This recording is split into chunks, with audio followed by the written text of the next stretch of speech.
Adjuntos, o podcast coletivo.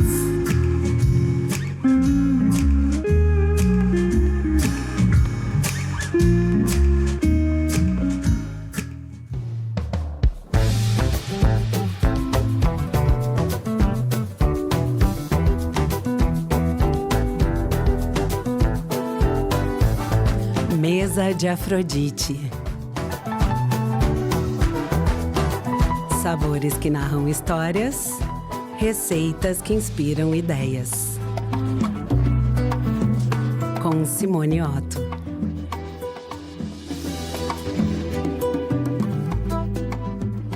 Oi, gente! Mais um episódio do Mesa de Afrodite. Chegamos ao 10º episódio. Hoje a conversa tá potente demais. Vamos falar de comida como ancestralidade, política e resistência. E também de como o racismo se manifesta de formas invisíveis nos sistemas que nos cercam.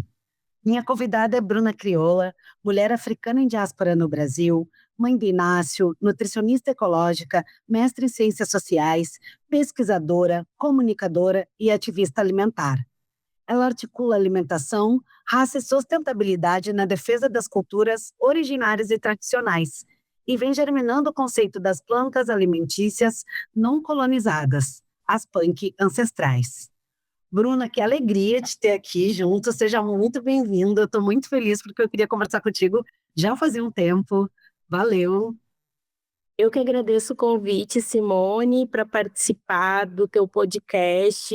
A gente já se acompanha, já se segue, já se admira, então eu estou bem tranquila de que vai ser uma conversa entre amigas.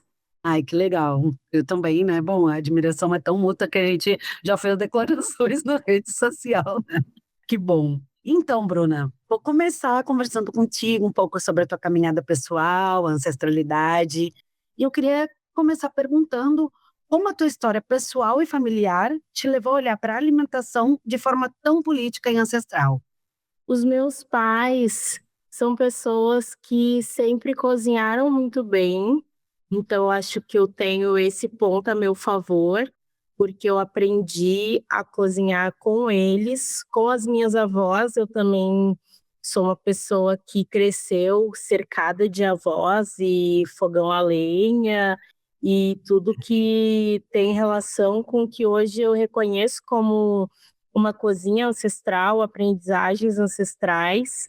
E minha mãe vem de Encruzilhada do Sul para Porto Alegre aos 19 anos.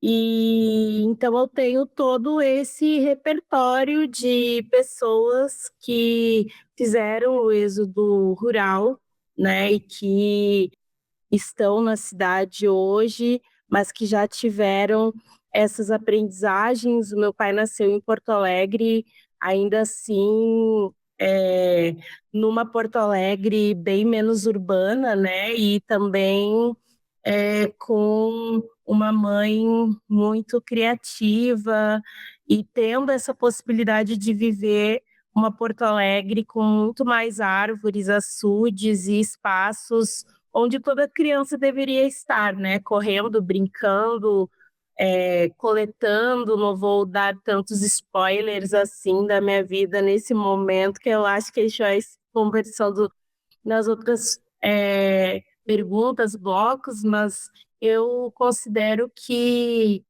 eu já vivia muitos elementos desde muito nova, que hoje eu considero que fazem parte do que eu chamo de cozinha ancestral. Não só eu, outras mulheres pesquisadoras negras que também trazem esse aporte a partir das experiências quilombolas, a partir das experiências negras, sejam elas urbanas ou rurais. Mas eu acredito que essas características, né, que eu descrevi aqui são características muito marcantes na experiência de famílias negras e que hoje são esse elo de conexão entre a memória, a ancestralidade, porque são práticas que vêm sendo repassadas de geração em geração e chegou em mim.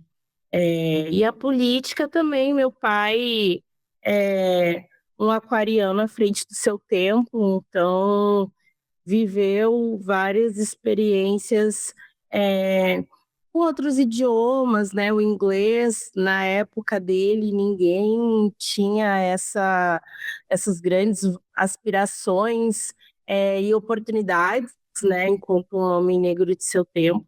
Então, eu acredito que é uma mãe feminista, que também é roceira, que é um pai que também tem essa mulheridade, que eu sempre digo, meu pai é uma pessoa muito sensível para as questões próprias, né, de gênero, de acolhimento, assim, um homem muito sensível, eu acho que é uma característica que a gente enxerga pouco, né, considerando esse mundo patriarcal que a gente tem e as barreiras para que os homens possam viver suas próprias emoções.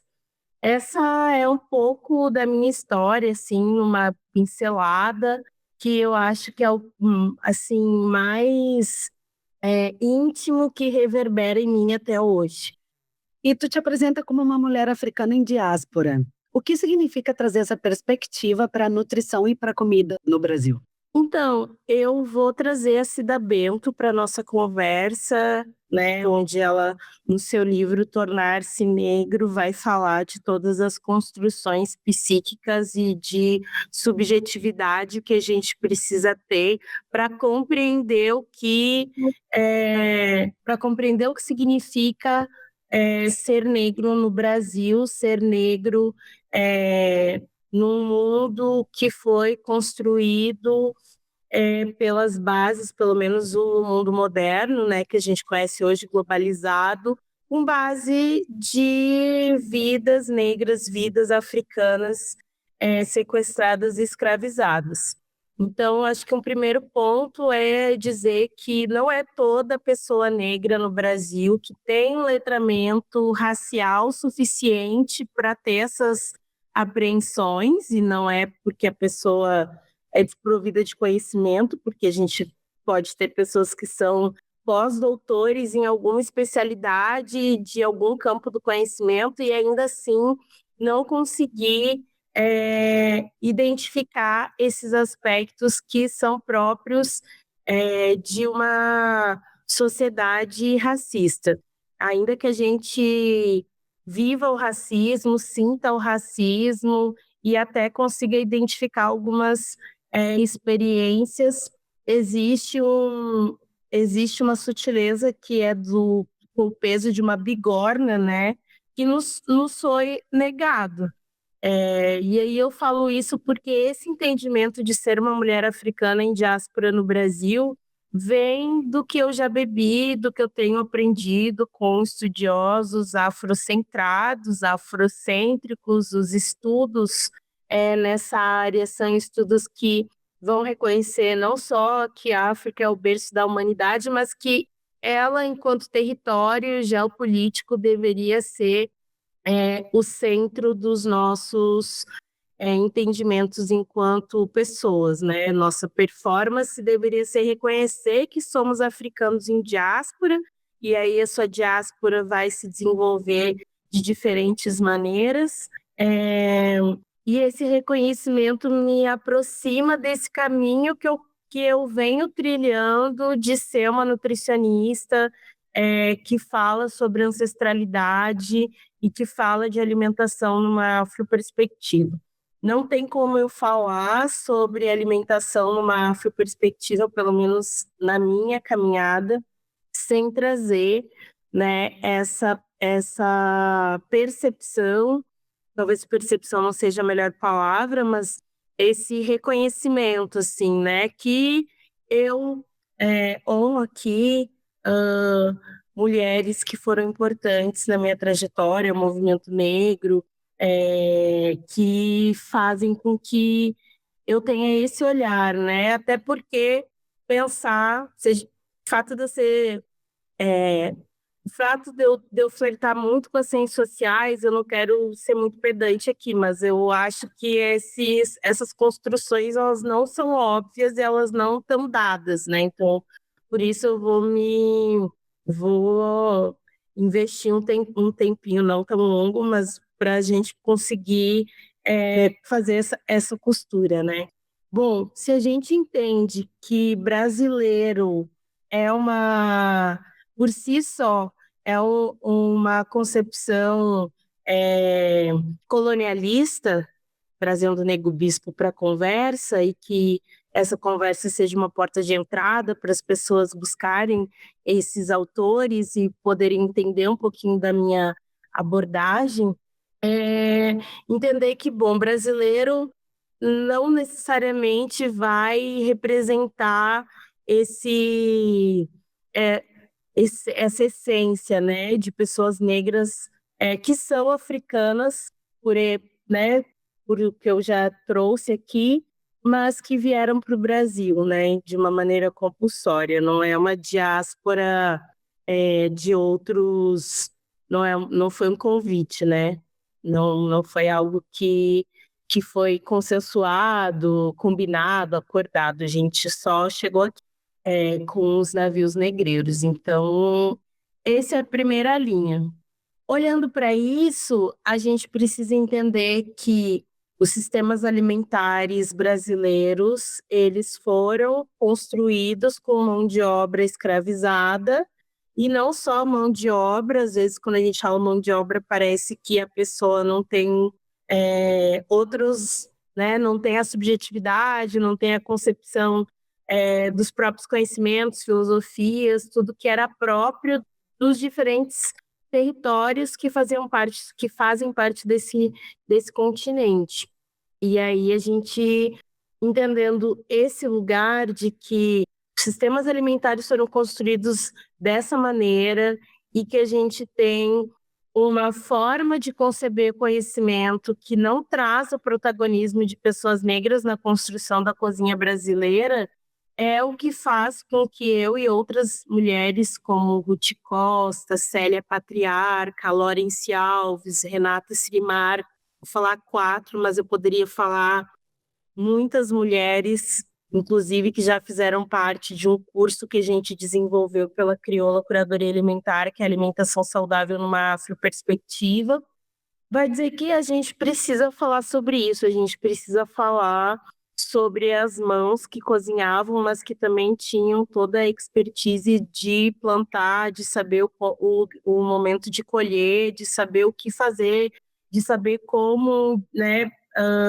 como partilhar a confluência entre os povos negros africanos e os povos indígenas, pindorâmicos. Então, houve uma confluência de saberes e há um protagonismo afro-indígena na cozinha brasileira que, infelizmente, não está nos livros ou se trata de uma maneira distorcida, enviesada, colocando como recurso, né? E não necessariamente como as pessoas que estavam ali pensando as roças e as cozinhas do Brasil colônia e que ainda hoje a gente não vê, né? Quando a gente vai olhar grandes chefes de cozinha brasileiros, eles todos são pessoas brancas. Quando a gente vai olhar para as vozes autorizadas que discutem, debatem, desenham políticas públicas ou que são os expoentes internacionais para discutir sistemas alimentares no Brasil, são vozes brancas. Então, onde estão, né, essas mulheres, essa mulher que vos fala, essas mulheres que eu citei aqui, e tantas outras que são detentoras de um conhecimento, de um saber que precisa ser difundido, que precisa ser popularizado, que precisa empoderar outras pessoas, apoderar outras pessoas negras,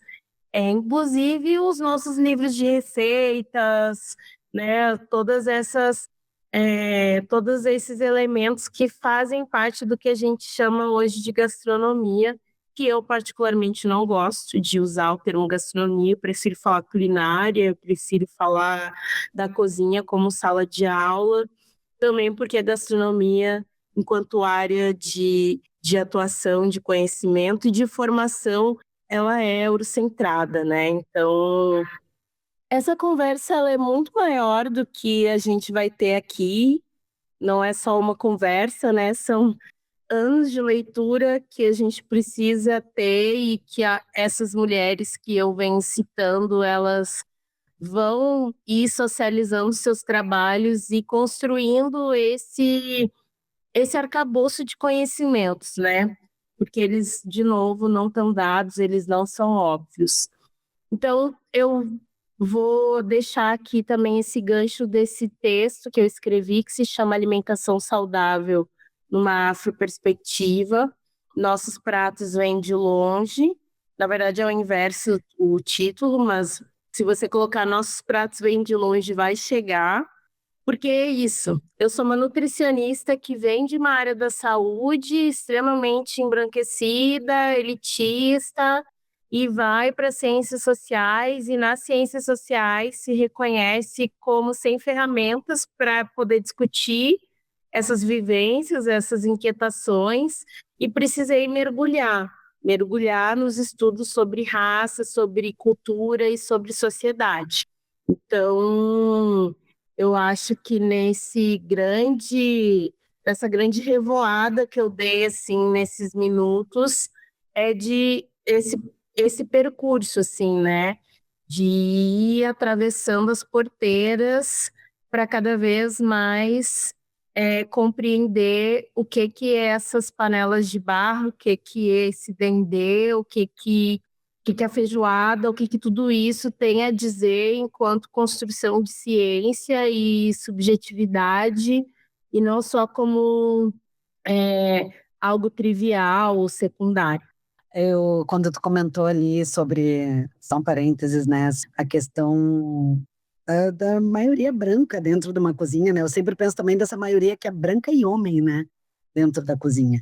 E a gente realmente tem essa coisa também do gourmet, né, de por que não um bolinho de arroz simples, que é aquele que é da infância, que tem todo aquele resgate de, às vezes, faltar mesmo outras comidas e fazer, né, com o que se tem.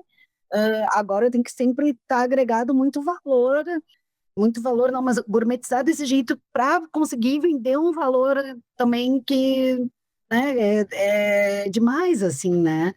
Então, enfim, acho que eu ainda quero falar mais sobre essa história, sabe, também, né? Não só a gente pode ir numa outra e ver se fecha com mais alguém e a gente falar sobre isso, né? Sobre a questão né, dos brancos na cozinha e também de muitos homens, né? Enfim. E, Bruna, como a maternidade atravessa essa caminhada? O que o Inácio te ensina sobre a comida, e o futuro? O Inácio me ensina desde o primeiro momento que eu soube que ele viria para esse mundo, e eu já sou uma pessoa muito ambientalista desde tenra idade, sim, né?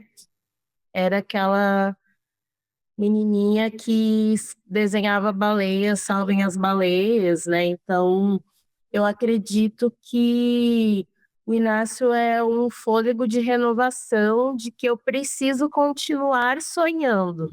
Eu preciso continuar sonhando que a gente vai conseguir construir uma sociedade em que ele se sinta incluído enquanto um menino negro, que ele tem possibilidade de viver as emoções dele, de cozinhar. Então, eu sou uma mãe que, da mesma forma que eu fui levada para a cozinha, o Inácio cresce na cozinha. É, atualmente eu moro em Brasília, eu sou apaixonada pelo Cerrado.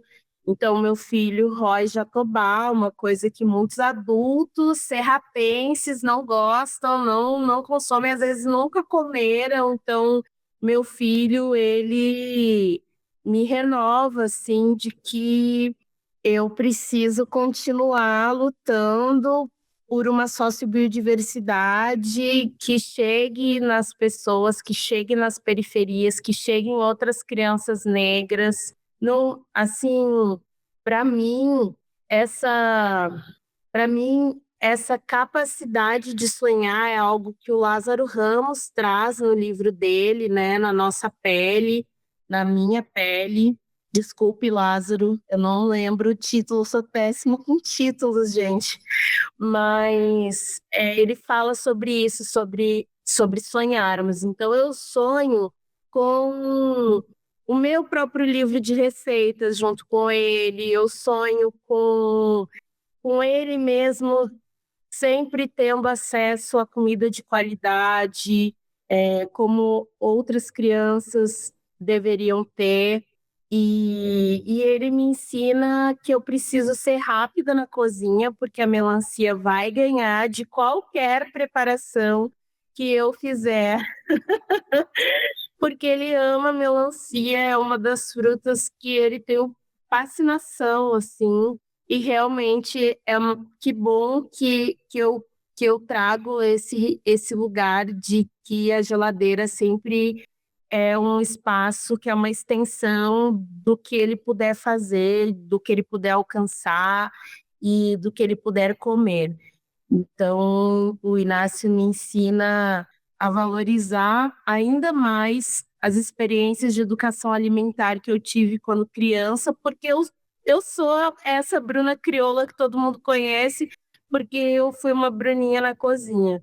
Então, essa é a principal aprendizagem alimentar que o meu filho tem me dado nesses primeiros 3 anos de vida dele. Que legal, porque, tipo, tu falou ali, né, sobre ele poder comer, assim, como outras crianças, porque tem mais isso, né? Eu agora tô aqui no Rio, e aí esses tempos saiu uma matéria sobre o lixo, né? Tinha a ver com aproveitamento integral, né, que mostrou a Favela Orgânica, que é esse projeto que, poxa, né, sempre que eu posso também falo nele, porque é muito bom. Falou sobre os ultraprocessados, porque na realidade, assim, o pessoal, né, responsável pelo lixo aqui, viu que Zona Sul, Rio de Janeiro, lixo orgânico muito grande. Quanto mais periferia, mais lixo seco, porque é caro, perto do ultraprocessado, as pessoas comerem bem, né? Então, a gente sempre fala que, assim, traz essa coisa das políticas públicas, de quanta coisa, né? As pessoas também têm direito a não passar fome, nem sabem. Então, tem muito trabalho, né? São muitos anos de muita coisa que o Brasil viveu, em várias áreas, né? Mas que sempre também o povo negro é o mais afetado, né? Toda vez que tu vai ver algum estudo, realmente o povo negro é o mais afetado, né? E eu acho que há muito tempo o Brasil foi a educação mesmo, né? Foi o plano de acabar, não ter a educação porque foi um plano isso, né? Que causou tudo isso também, né? Posso estar falando bobagem, mas, enfim, tem uma construção disso, né? Que é isso, a periferia que tem tanto direito a ter o arroz e feijão quanto qualquer outra pessoa acaba se alimentando super mal. Então, é uma realidade super triste. Eu queria que tu. Bom, quem conhece a Bruna sabe, quem não conhece, bota aí no Google Bruna Crioula. Mas tu fala muito sobre racismo alimentar. Para quem nunca ouviu esse termo, como a gente pode entender o que ele significa no nosso dia a dia? Racismo alimentar é o conjunto de desigualdades raciais, mas não só, também ambientais, também sociais, mas especialmente alimentares, que atravessam a vida de pessoas negras, desde a semente até a ausência de compostagem em periferias. A gente está falando, quando a gente fala de sistemas alimentares, a gente está falando desse ciclo, né? Que começa na semente e deveria terminar na minhoca.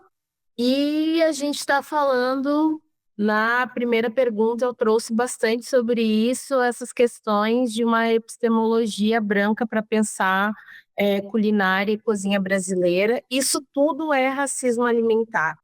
Muitas pessoas conseguem entender o racismo quando a gente está falando da injúria racial, quando alguém te xinga, né? Quando alguém quando alguém te humilha pelo fato de você ser uma pessoa negra.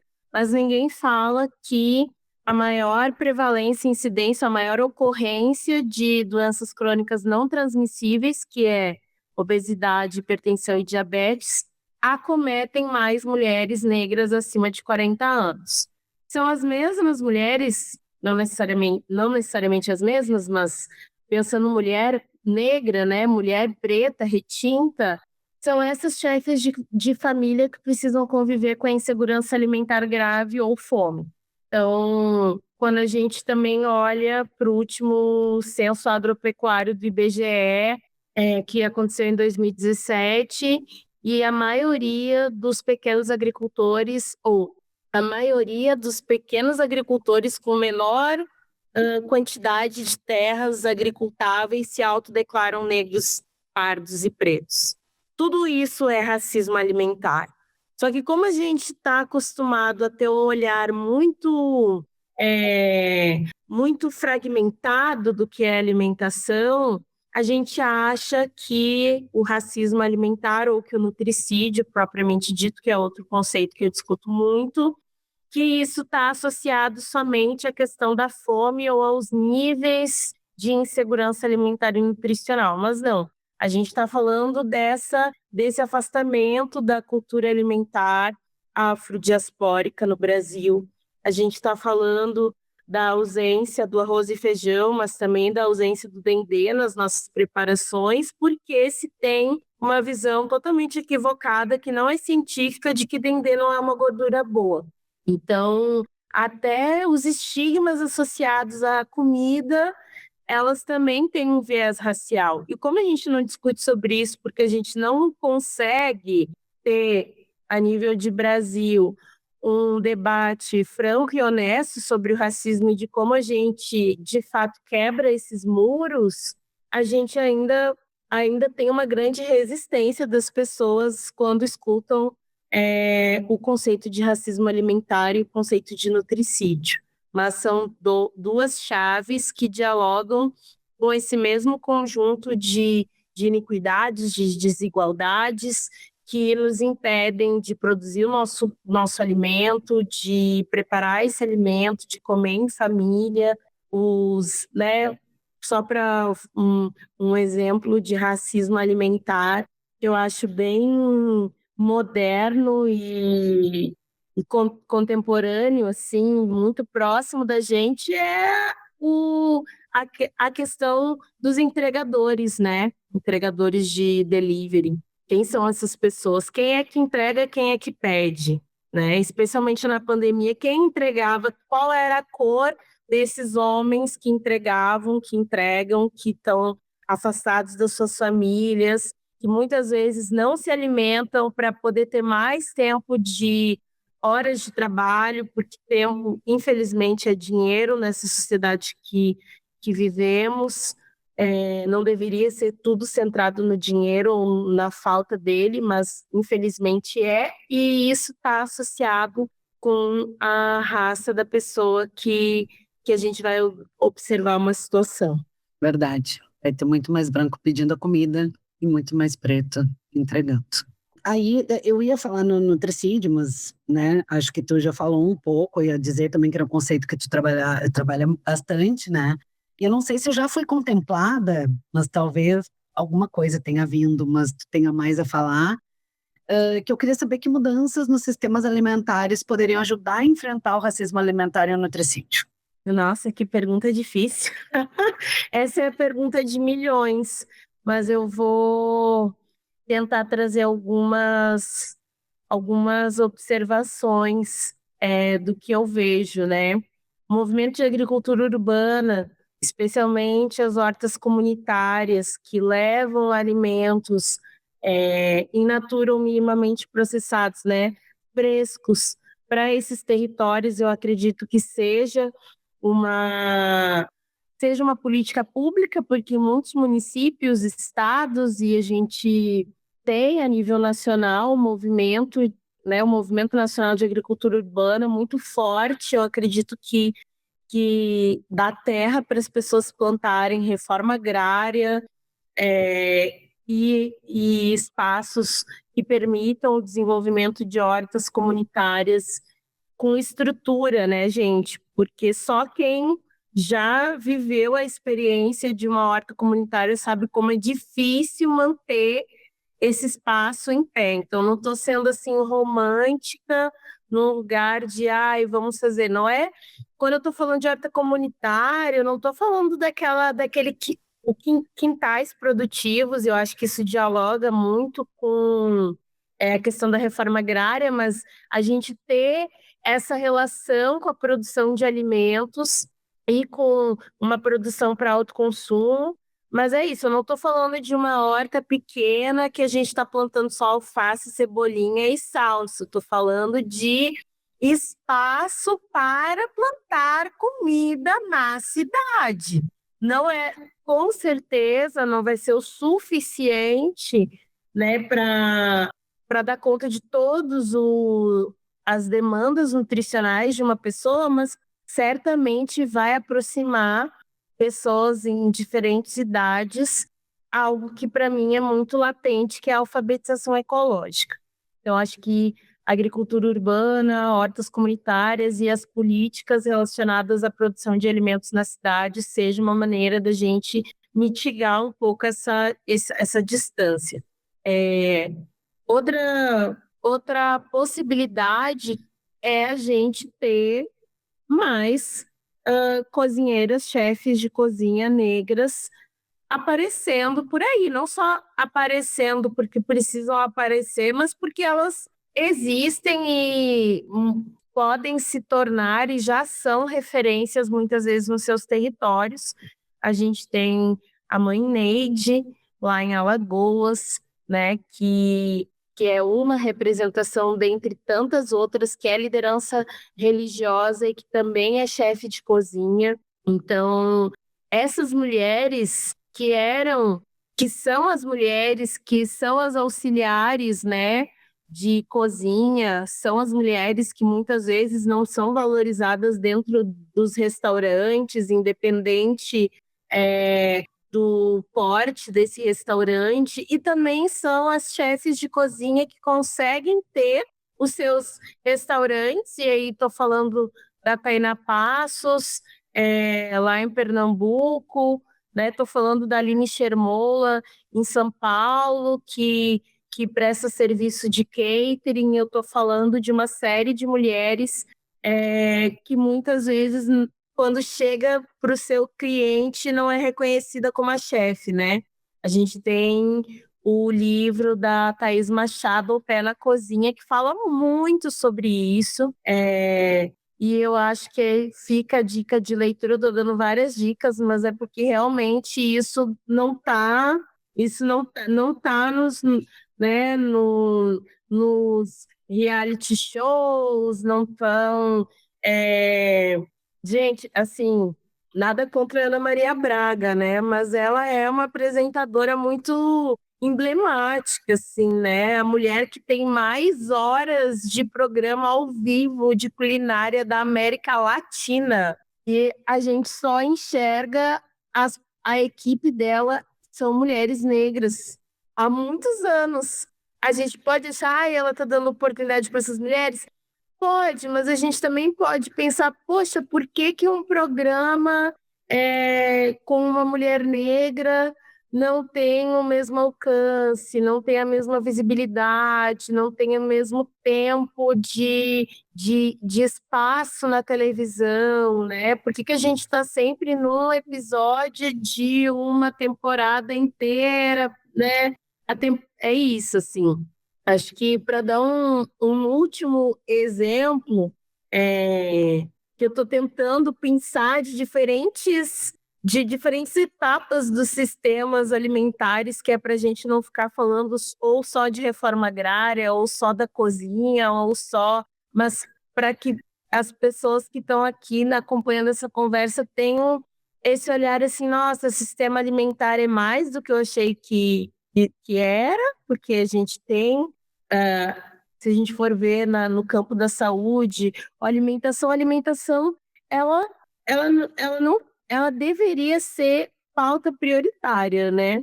de discussão na escola, na faculdade, todos os espaços, mas é algo muito secundário, como se a gente fosse qualquer coisa sem comer e beber, né?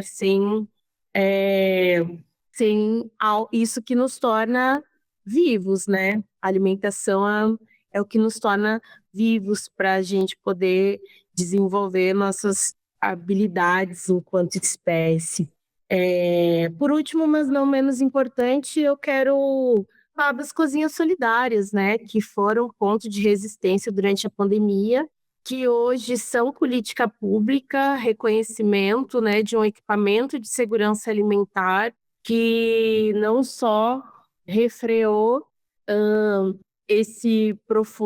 essa profunda chaga social que é a fome, como hoje também pode se tornar um espaço de educação alimentar, de convívio, de comensalidade, e esses espaços eles estão eminentemente nas periferias e trabalham muito, não só, a gente sabe que existem pessoas pobres no Brasil que são brancas, que passam fome, que são brancas, mas eu acho que é esse lugar gregário, né? Um lugar onde a gente tem visivelmente uma relação direta com o combate de uma desigualdade. Então, eu ler mais livros de mulheres negras, livros não só também de receitas, mas livros... A gente tem que fazer tantas coisas ao mesmo tempo, porque né, a mulher negra ela é interseccionalizada. Que é isso, vou dar o meu exemplo para voltar para mim também, né? Eu sou formada em nutrição há 10 anos, eu sou pesquisadora, eu trabalho com isso há muitos anos, eu não tenho um livro publicado. Isso é uma frustração que eu tenho, assim, do ponto de vista pessoal, de algo que eu almejo para minha jornada enquanto pesquisadora, enquanto ativista, enquanto comunicadora. Eu desejo escrever um livro, mas quais são as condições materiais que eu tenho para parar e ler, estudar, escrever, me dedicar, refletir? Enquanto isso, a gente tem uma série de quem são as pessoas que, por exemplo, adentram o interior do Brasil para desenvolver seus documentários. Não sou eu. Poderia ser, mas não sou eu. Porque poderia ser qualquer outra mulher negra no mesmo lugar que eu, né? Então, acho que a gente precisa, né? A gente precisa mais do que construir conhecimento, porque esse conhecimento já é construído. A gente precisa criar condições materiais para que a população negra possa contar a sua própria história, possa cozinhar suas próprias panelas, possa plantar suas próprias sementes e possa comer na sua própria mesa. Bruna, eu te peço licença para fazer uma conexão com o que tu sofreu, né? Do racismo algorítmico. Recentemente, tu trouxe à tona, né? A situação que aconteceu no que sugere vagas subalternas para pessoas negras. Tu passou por isso, com toda a tua qualificação, que sugere vagas subalternas para pessoas negras incompatíveis com a tua formação. E queria ver como tu vê essa relação entre sistemas que invisibilizam capacidades, seja em algoritmos, seja na alimentação, e a perpetuação da desigualdade. Essa situação que aconteceu comigo, que é uma ação discriminatória promovida por uma rede social que desenvolve os seus algorítmicos de uma maneira racista, a gente está falando sobre o racismo na sociedade, o racismo estrutural, ele é um polvo, é um grande polvo, então, do mesmo jeito que ele deixa as pessoas com fome, ele coloca uma nutricionista formada há 10 anos com pós-graduação na mesma fila de trabalhos incompatíveis, né? Incompatíveis. Eu gosto de usar essa palavra por quê? Porque minha mãe foi empregada doméstica e essa era a vaga exclusiva que eu recebi por mais de 15 dias para a seleção. Então, a gente tem uma rede social que se propõe a conectar pessoas dentro das vagas de trabalho que elas buscam, e o meu perfil está muito bem descrito para quem quiser entrar lá no meu LinkedIn, é mais um espaço para conhecer mais o meu trabalho. e que seria... Não tem como explicar de outra maneira que não racismo da nossa sociedade para que eu, com as minhas qualificações, recebesse exclusivamente vagas de trabalho, e eu não estava procurando trabalho na ocasião, para empregadas domésticas. E aí eu trago de novo a Thaís Machado, porque isso é sintomático, né? A gente tem uma relação muito forte entre mulheres negras e o trabalho doméstico, e a gente tem uma relação muito forte entre o trabalho doméstico e o trabalho que é cozinhar, né? Que é gestar uma cozinha. Então, eu, na minha mentalidade leiga, assim, associo que, bom, robô, né? Uma equação matemática ali, relacionou a mulher preta, alimentação e empregada doméstica. Vai ser o quê? E não só isso, né?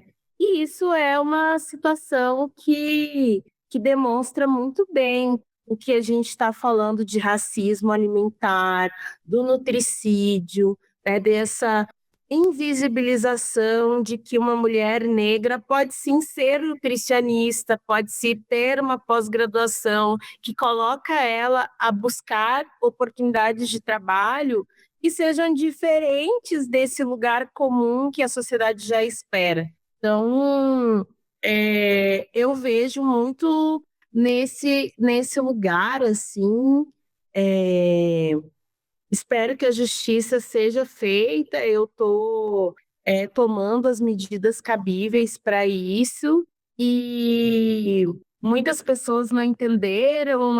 Aí o esgoto das redes sociais se abre quando a gente faz esse tipo de denúncia, né? Especialmente quando a gente quer fazer hiperlinks entre as redes sociais. Então, acabou explodindo algumas bolhas, assim, porque realmente foi uma situação muito, muito emblemática, muito assim, nossa, como é que isso foi acontecer com uma pessoa que é pública, né? Uma pessoa que tem um currículo que é inegável. Não que outras pessoas não tenham, mas é que é inegável, né? É registrado, enfim, instituições de ensino me dizem que eu posso trabalhar nesse lugar que eu digo que eu posso trabalhar, né? Então, eu acho que mais do que só ver o lugar comum, é restringir, né?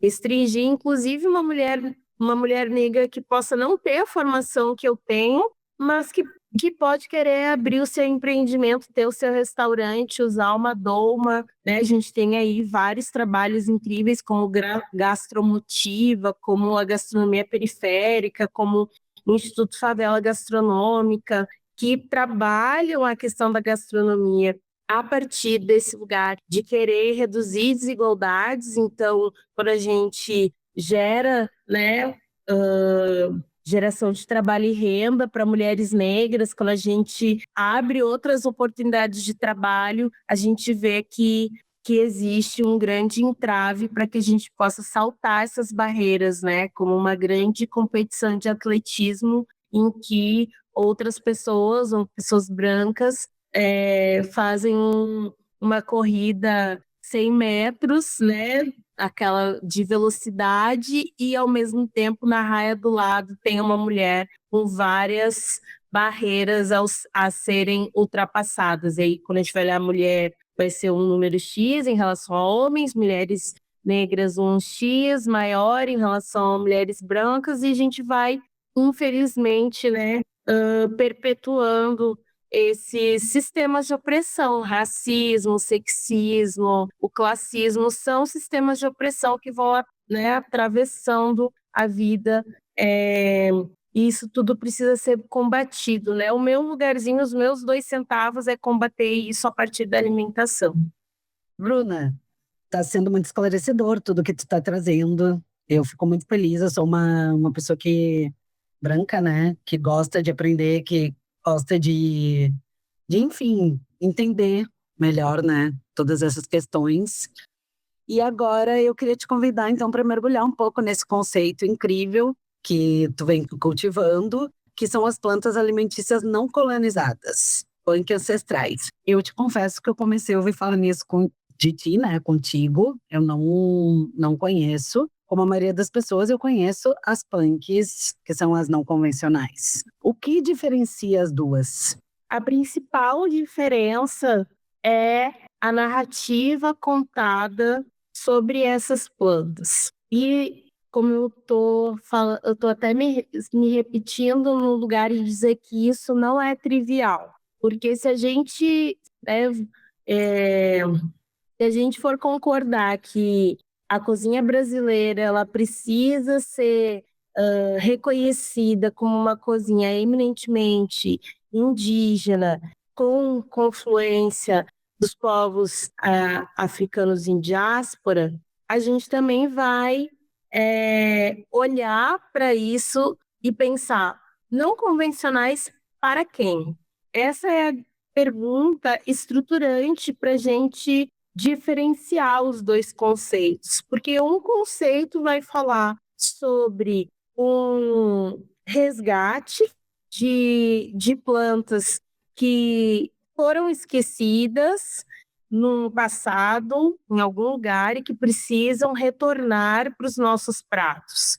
Enquanto eu vou dizer que essas plantas sempre estiveram nos pratos de famílias negras, famílias indígenas, dessas matriarcas que cozinham para suas famílias. De um outro lado, a gente vai ouvir que popularizar as plantas alimentícias não convencionais é uma revolução gastronômica.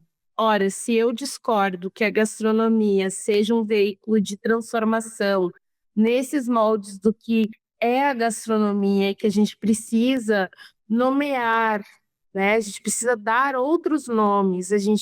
Por que a gente quer construir uma narrativa antirracista com termos colonialistas, né? Nego Bispo é o meu principal autor para discutir isso, inclusive porque foi ele que me disse que eu, Bruna, não trabalhava com plantas alimentícias não convencionais. Que eu trabalhava e trabalho e sempre trabalharei com plantas alimentícias não colonizadas. Porque o que nos afasta da comida de verdade é a colonização. A colonização enquanto esse fenômeno que trouxe a indústria de alimentos, que trouxe uma padronização alimentar com a globalização, a colonização que vai diferenciar as pessoas por raça e que vai aí ser um efeito em cascata de tudo que a gente já está falando. Então, quando eu uso o termo não colonizadas, é para dizer eu quero me aproximar dessa alimentação ancestral nessa chave, numa chave que vai olhar para as culturas alimentares indígenas, que vai olhar para as culturas alimentares negras que vão estar nos quilombos, vão estar nos terreiros, vão estar nos quintais produtivos, vão estar nas periferias, e essas plantas são plantas que sempre estiveram lá. Então, elas não são não convencionais para essas pessoas. E se essas pessoas fazem parte da maior parcela da população, então, de fato, essas plantas elas não são não convencionais. E isso sim, gente, para dar um grande resumo, a gente não está falando de plantas diferentes, mas a gente está falando que quando eu falo plantas alimentícias não convencionais, eu estou invisibilizando essas histórias ancestrais. Eu estou negando isso, mesmo que não tenha sido a intenção do professor Knupp. Eu tenho um grande respeito pelo professor Knupp. Eu sou quem eu sou, né? As pessoas me conhecem como a Bruna que fazia e faz ainda, mas que eu quero dizer assim, por muitos anos da minha vida, eu fui uma defensora do conceito de plantas alimentícias não convencionais, até que eu afro-referenciei a minha maneira de olhar para os alimentos, para os sistemas alimentares e percebi que esse conceito, da forma como ele foi construído, não me serve. E ele não serve só, ele deixa de servir não só para a Bruna, enquanto indivíduo, mas ele não representa uma série de pessoas e povos e movimentos e de pessoas que não encontravam nesse conceito representação. Não se viam, não viam as suas histórias refletidas nesse conceito. Inclusive porque é uma maneira embranquecida de olhar para as coisas, né? A Renata Sirimarco, que é uma irmã do Inhame, como eu chamo, uma pessoa que eu admiro muito, ela é bióloga, e ela vai trazer esse conceito do colombismo, né? Que é um conceito que ele é discutido muito nos Estados Unidos, que assim, Colombo chegou na América e achou que ele tinha descoberto as Américas. E aí ele vai trazer com uma coisa nova algo que já existe. Para mim, falar em plantas alimentícias não convencionais é uma expressão de colombismo, porque essa é a associação que a Renata faz direto. Ela também é uma pesquisadora que fala sobre as plantas da negritude. E a gente poderia falar das plantas das religiões de matriz africana, porque nas cosmopercepções que não são eurocentradas, que não são colonizadas, não existe distinção entre a folha que eu rezo e a folha que eu como, né? Então a gente também tem essa grande folhas, né? Até plantas que têm motivos para essas plantas terem se afastado dos nossos pratos, que é para além do fato da gente não saber reconhecer as plantas, né? Então, é um conceito que inclusive é gourmetizado desde a sua gênese, porque a forma como ele se popularizou no Brasil foi a partir de chefes de cozinha da gastronomia, da alta gastronomia. E isso a gente não pode negar também. Para além de uma outra visão epistêmica, cosmológica sobre a discussão de definições, o histórico desse conceito ele não é popular, porque ele se populariza pelas elites. Infelizmente, a gente não vê essas plantas criarem mercado, fazerem parte de mercados populares, né? Basta a gente olhar uma pessoa que amamos de paixão, que é a Fra Belé e sua família, quanto eles precisam vender a polpa de butiá, que é considerado uma planta. Por quê? Né? Por que essas barreiras de criar circuitos curtos de comercialização, que é o que a gente acredita para uma alimentação mais saudável, incentivar a alimentação local, incentivar os ecossistemas, a sociobiodiversidade, tem uma coisa errada aí. A gente está há mais de 15 anos, porque foi em 2007 que foi publicada a tese, depois em 2014 foi lançado o livro, e o que a gente está conseguindo promover de transformação real, material, para além da educação alimentar e nutricional, que é importante, sim, é importante, para além da aproximação de pessoas urbanas dessa alimentação, porque as cidades não promovem uma alimentação saudável o suficiente do ponto de vista da sustentabilidade, porque a gente tem uma alimentação monótona. Não, eu não nego os argumentos para o desenvolvimento do conceito, mas eu nego a aplicação. Eu acho que a aplicação, ela é racista, inclusive porque não conta a história da minha avó, e da minha mãe e das minhas tias que plantavam feijão guandu em Encruzilhada do Sul, que comiam feijão guandu na encruzilhada. Parece que eu estou falando na encruzilhada, mas a gente também pode pensar na analogia das encruzilhadas, né? Que essas pessoas plantavam, debulhavam, cozinhavam, comiam, não convencional para quem? Para minha própria história. Ela é convencional na minha história. E eu, por anos, nem sabia da existência desse feijão, né? E por que isso?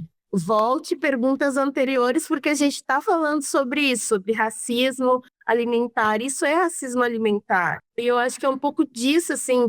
Por isso que eu falo que as pessoas não estão disponíveis de ter uma conversa franca e honesta sobre racismo, porque a partir do momento que a gente olha do tipo, putz, real, errei, vamos fazer diferente? Vamos construir de outro jeito? Vamos dar outro nome? Vamos pensar outra coisa? Mas a gente não consegue. Tem uma galera que parece que é aquele fã de carteirinha que não,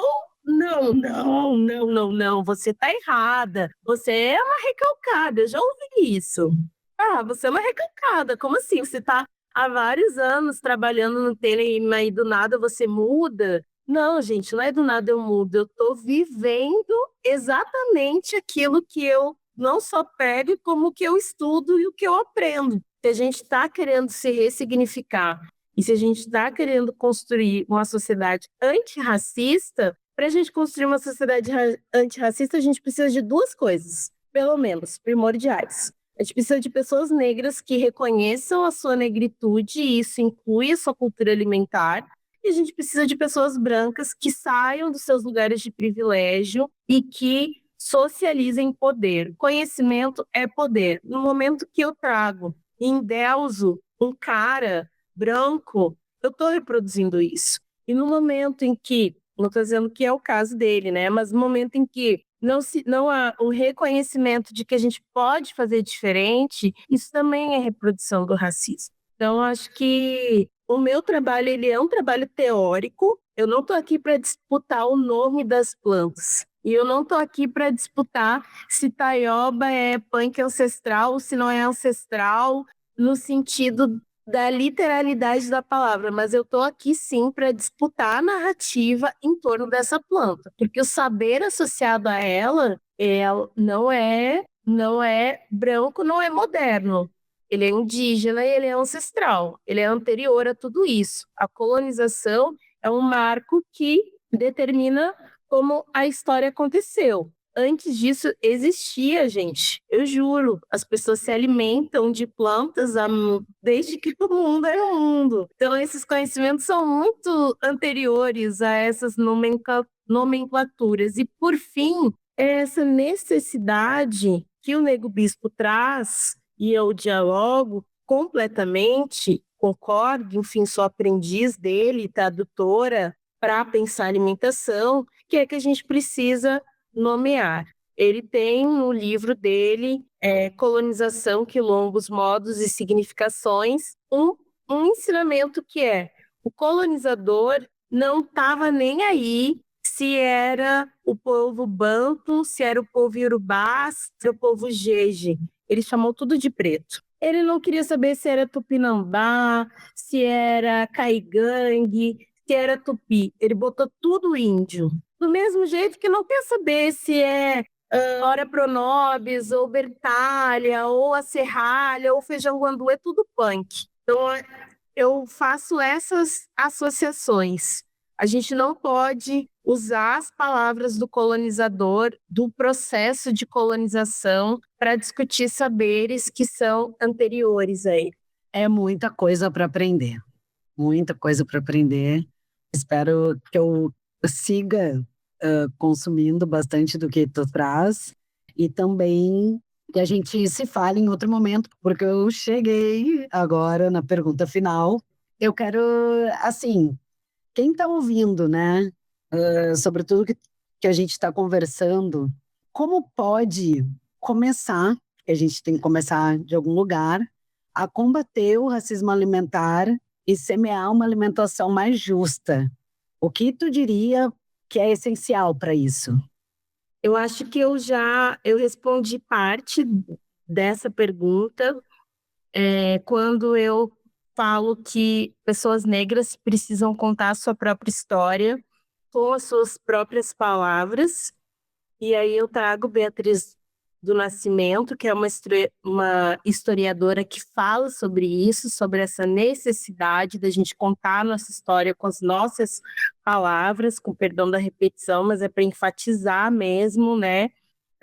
E que a gente precisa que não é assim, a gente precisa que a branquitude saia do seu lugar de privilégio.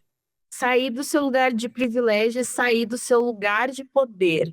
E sair do seu lugar de poder é sair do lugar da nomeação, da definição.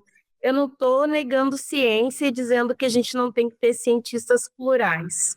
Mas eu considero que para a gente pensar uma alimentação saudável, adequada, sustentável, que faça bem para as pessoas e para o planeta, a gente precisa reconhecer essas guardiãs e guardiões das sementes crioulas, dos saberes ancestrais que estão arraigados à cultura alimentar indígena e afrodiaspórica. No Brasil, a gente precisa olhar para esses povos, a gente precisa aprender com eles. A gente precisa construir o nosso sistema alimentar não pensando o quanto de soja por metro quadrado a gente precisa produzir para exportar, né? O próprio modelo exportador que a gente tem,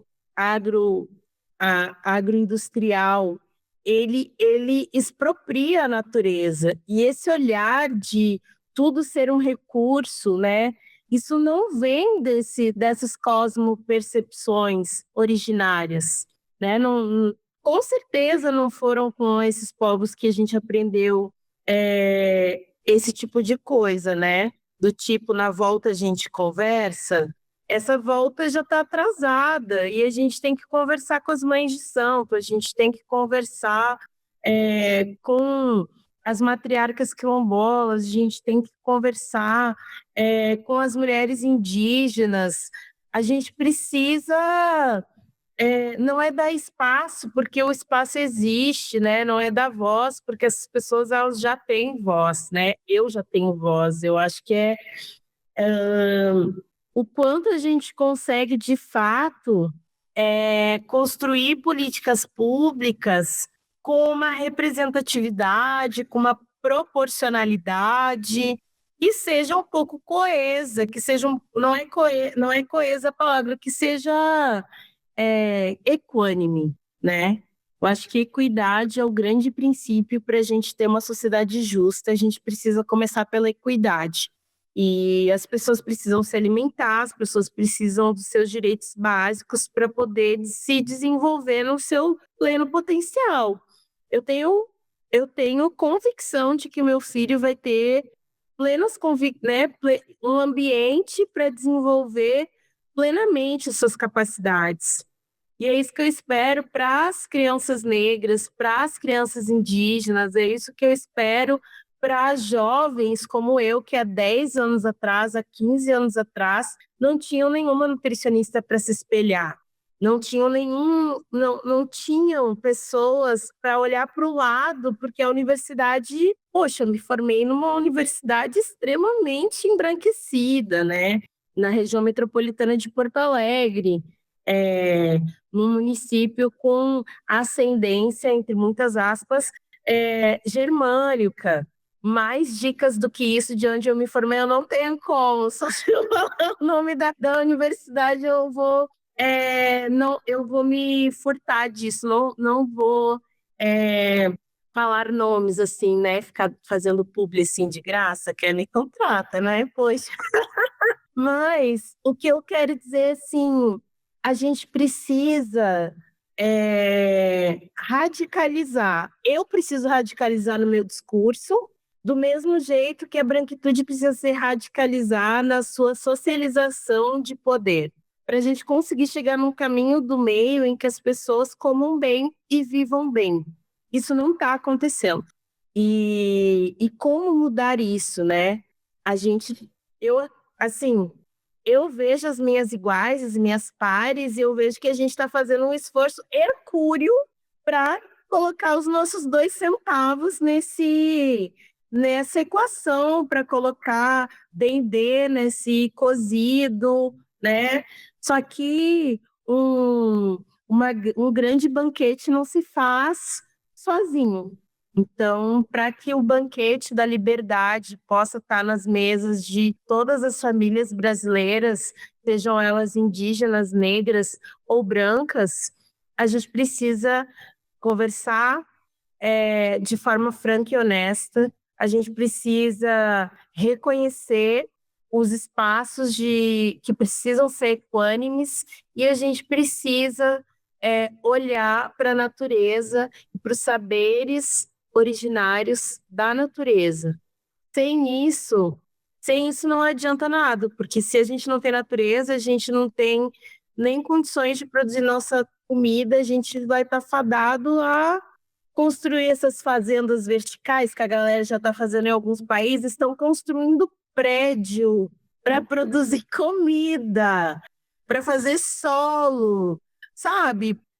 Isso, assim, é o mais fora dos padrões ecológicos possíveis, né? A gente está, enquanto espécie, sendo muito prepotentes, né? Antropoceno está aí, os impactos estão aí, e a gente não pode negar que o protagonismo desses impactos tem cor. E isso precisa ser falado sem que a individualidade das pessoas que querem construir uma sociedade mais justa seja atacada, porque não é o objetivo dessa conversa. Eu tenho certeza que o convite para que eu estivesse aqui foi nesse lugar de que a gente precisa avançar. Para que o avanço aconteça, a gente precisa limpar uma desconstrução. Ninguém constrói uma casa nova com fundamentos antigos. Para fazer fundamentos novos, a gente tem que botar energia coletiva nisso. Bruna, quero te agradecer demais por essa conversa tão rica, tão necessária. Foi um mergulho em saberes ancestrais, mas também em lutas muito atuais. Muito obrigada. Obrigada pelo convite. E a gente segue pelas redes sociais, a gente segue pela vida, pelas hortas. Vocês me encontram onde tem uma folha, vocês vão me encontrar com certeza. Esse foi mais um episódio do Mesa de Afrodite. Se tu curtiu, compartilha, espalha, leva essa conversa adiante, porque ela é super importante. Comida é muito mais que nutriente. É cultura, é política, é vida. Até o próximo episódio. Adjuntos, a gente pode mais.